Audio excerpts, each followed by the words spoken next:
Salut, si tu viens d'arriver sur ma chaîne YouTube, je t'invite à aller voir la partie 1 sur mon compte Instagram qui s'affiche juste là. Bref, Mohamed, il était archi bourré. Et le truc, c'est quoi? C'est qu'il avait plus la notion de ce qu'il faisait. Et quand les meufs, elles sont arrivées, en gros, tous ses potes, ils ont commencé à le chauffer. Vas-y, Mohamed, tu vois pas, elle a envie de toi, tout ça, non, vas-y, Mohamed. Il était grave incité. Avec l'alcool, avec la drogue, Mohamed, il a fait quoi? Il s'est approché d'une crasseuse et il l'a embrassé. Il a commencé à l'embrasser, il s'est déshabillé. Et puis, ils ont commencé à baiser. Le truc, c'est quoi? C'est que derrière Mohamed, il y avait des flashs, tout le monde était en train de snapper. Ouais, vas-y, Mohamed, continue.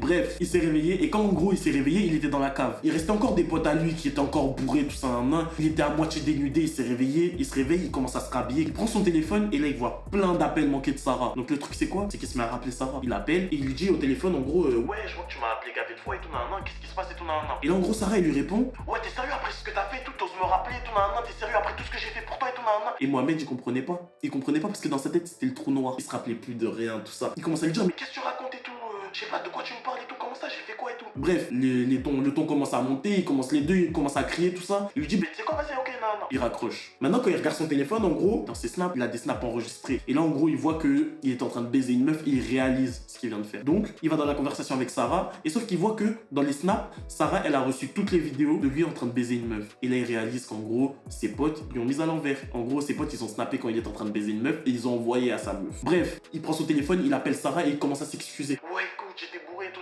Sarah, elle voulait rien savoir. Elle était en train de conduire. Le truc, c'est qu'elle était en train de conduire. Elle commence à pleurer. Elle commence à lui dire, ouais, tout ce que j'ai fait pour toi, t'es le seul gars que j'ai laissé me toucher. Ah oui, parce qu'entre temps, Mohamed, il a déviergé Sarah. Chez les musulmans, c'est un truc qui est ultra sacré. Genre, de dévierger une fille, qu'une fille, elle donne son corps à un gars. Elle commence à lui dire, ouais, je t'ai donné mon corps et tout. Comment je vais expliquer à mon père et tout que je suis plus vierge, je sais pas quoi, tu sais très bien que chez nous c'était sacré et tout. Et malgré ça, tu t'es foutu de ma gueule. Sarah, elle pleurait au téléphone et ça s'entendait dans sa voix. Elle conduisait, elle accélérait, ça s'entendait dans sa voix. D'un coup, Mohamed, il entend un bruit de frein, ça freine hyper fort. Et là, il entend un bruit de fracas. Suite à ça, plus aucun bruit. Et là, il vient de réaliser qu'en gros, Sarah, elle a fait un accident. Au téléphone, il commence à crier, Sarah, tu vas bien, Sarah, non? Aucune réponse. Et 10 minutes plus tard, en gros, il entend des bruits de sirènes de pompiers, des gens qui criaient, en gros, qui disaient ouais, ça va et tout, Il entend que ça, mais personne lui répondait au téléphone. Bref, il raccroche son téléphone et pendant 2 jours, il n'a plus eu aucune nouvelle de ça. Il essaie d'appeler sur son numéro, personne répond. 2 jours après, en gros, il avait toujours pas de nouvelles. Il se rend au magasin, là où ils se sont rencontrés, parce que Sarah, elle était caissière dans le magasin, là où il est tombé amoureux d'elle. Et il demande à une responsable, en gros, si elle a pas revu Sarah. La responsable, elle lui dit quoi? Elle lui dit, écoute, Sarah, elle a fait un accident, elle était dans le coma. Et suite à ce coma-là, elle est décédée.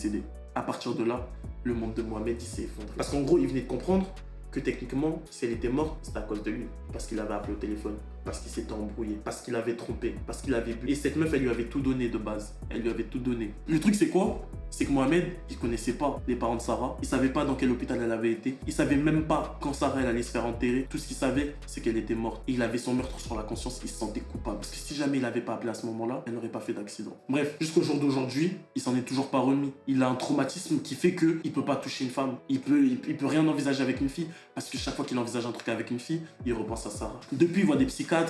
Parce qu'en fait, il a commencé à en rêver la nuit. Il rêve de Sarah, il rêve de l'accident, il repense au moment où, en gros, il était bourré, tout ça. Bref, s'il y a une leçon à retenir dans l'histoire, si une fille vous confie son cœur, respectez-la. Dans cette histoire, le fait qu'en gros, il lui manque de respect, ça a eu des conséquences graves. Ça peut avoir des conséquences psychologiques sur la fille.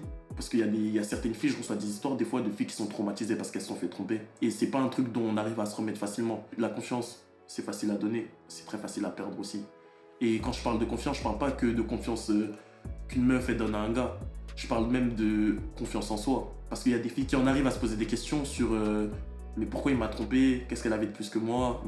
Bref, c'est plein de questions que les filles se posent et c'est plein de traumatismes qui leur restent après s'être fait tromper. Donc les gars, si jamais vous avez une fille bien qui vous donne son cœur, respectez-la jusqu'au bout. Bref, si la vidéo t'a plu, n'hésite pas à liker, commenter, t'abonner et partager la vidéo. Et on se dit à très bientôt pour une prochaine Snap Story.